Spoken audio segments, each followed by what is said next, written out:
I prithee, pretty youth, let me be better acquainted with thee. They say you are a melancholy fellow. I am so. I do love it better than laughing.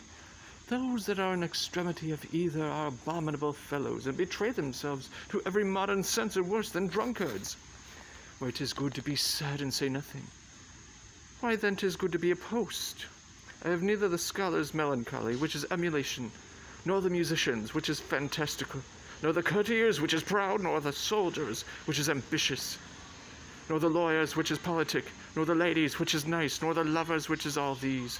But it is a melancholy of mine own, compounded of many simples, extracted from many objects, and indeed the sundry contemplation of travels, in which my often rumination wraps me in a most humorous sadness.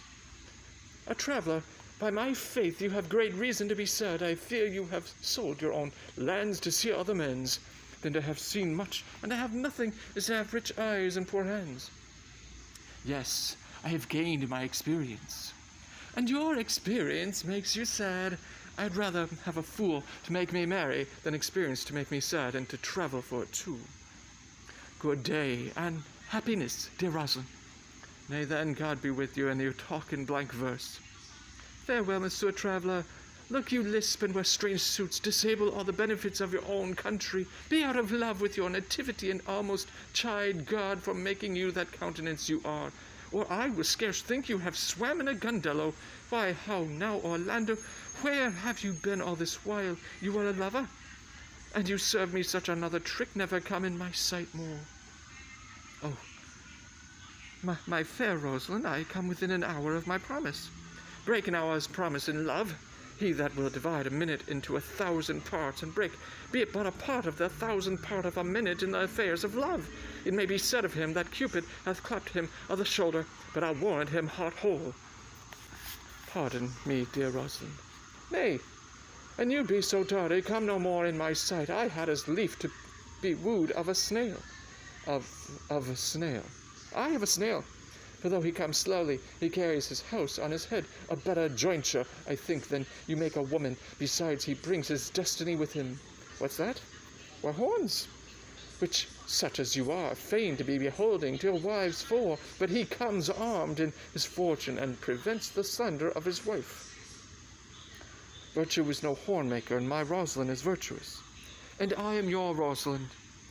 It pleases him to call you so, but he hath a Rosalind of a better leer than you.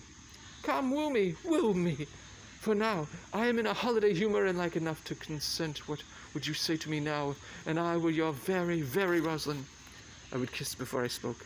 Nay, you had better speak first, and when you were gravelled for lack of matter, you might take occasion to kiss. Very good orators. When they are out, they will spit, and for lovers lacking, God warn us, matter, the cleanliest shift is to kiss. How if the kiss be denied? Then she puts you to entreaty, and there begins new matter. Who would be out, but being before this beloved mistress? Marry, that should you, if I were your mistress, or I should think my honesty ranker than my wit. What of my suit? Not out of your apparel, and yet out of your suit. Am I not your Rosalind? I take some joy to say you are, because I would be talking of her. Well, in her person, I say I will not have you. Then in my own person I die. No, faith, die by attorney. The poor world is almost 6,000 years old, and in all this there was not any man died in his own person. Videlicet in a love cause Troilus had his brains dashed out with a Grecian club. Yet he did what he could die to die before, and he is one of the patterns of love. Leander, he would have lived many a fair year, though Hero had turned none. If it had not been for a hot midsummer night for good youth, he went put forth to wash him in the Hellespont, and being taken from the cramp, was drowned. And the foolish chroniclers of that age found it was Hero of Cestus. But these are all lies. Men have died from time to time, and worms have eaten them, but not for love. I would not have my right Rosalind of this mind, for I protest her frown might kill me. By his hand, it will not kill a fly. But come now, I will be your Rosalind in a more coming-on disposition, and ask me what you will, I will grant it. Then love me, Rosalind. Yes, faith, will I, Fridays and Saturdays and all. And wilt thou have me? Aye, and 20 such. What sayest thou? Are you not good? I hope so. Why then can you one desire too much of a good thing? Come, sister, you shall be the priest and marry us. Give me your hand, Orlando. What do you say, sister? Pray thee, marry us. I cannot say the words.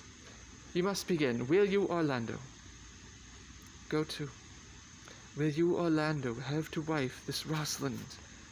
I will. Aye, but then? But when? Why now, as fast as she can marry us. Then you must say, I take thee, Rosalind, for wife. I take thee, Rosalind, for wife. I might ask you for your commission, but I do take thee, Orlando, for my husband. There's a girl goes before the priest, and certainly a woman's thought runs before actions. So do all thoughts, they are winged. Now tell me how long you would have her after you have possessed her. Forever and a day. Say a day without the ever. No, Orlando. Men are April when they woo, December when they wed. Maids are May when the maids, but the sky changes when they are wives. I will be more jealous of thee than a Barbary cock-pigeon over his hen, more clamorous than a parrot against rain, more newfangled than an ape, more giddy in my desires than a monkey. I will weep for nothing like Diana in the fountain, and I will do that when you are disposed to be merry. I will laugh like a hyene, and that when thou art inclined to sleep. But will my Rosalind do so? By my life she will do as I do. Oh, but she is wise. Or else she could not have the wit to do this. The wise are the way water. Make the doors upon a woman's wit, and it will out at the casement. Shut that, and 'twill out at the keyhole. Stop that, 'twill fly with the smoke out at the chimney. A man that had a wife with such a wit, he might say wit whither wilt. Nay, you might keep that check for it, till you met your wife's wit going to your neighbour's bed. And what wit could wit have to excuse what that? Marry, to say she came to seek you there. You shall never take her without her answer, unless you take her without her tongue. Oh, that woman, that cannot make her fault her husband's occasion. Let her never nurse her child herself, for she will read it like a fool.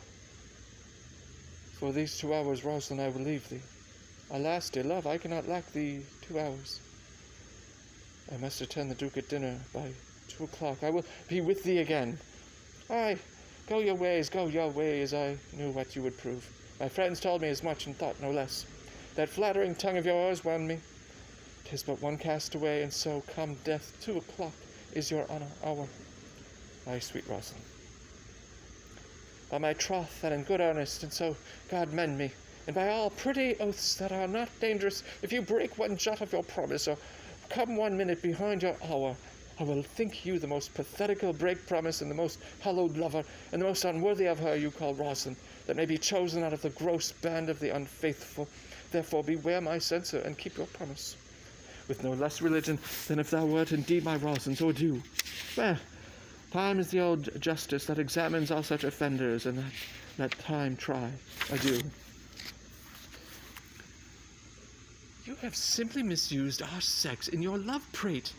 We must have your doublet and hose plucked over your head, and show the world what the bird hath done to her own nest. Oh, coz, my pretty little coz, that thou didst know how many fathom deep I am in love. But it cannot be sounded. My affection hath an unknown bottom, like the Bay of Portugal. Or rather bottomless, that as fast as you pour affection in, it runs out. No, that same wicked bastard of Venus, that was begot of thought, conceived of spleen, and born of madness, that blind rascally boy that abuses everyone's eyes because his own are out. Let him be judge how deep I am in love.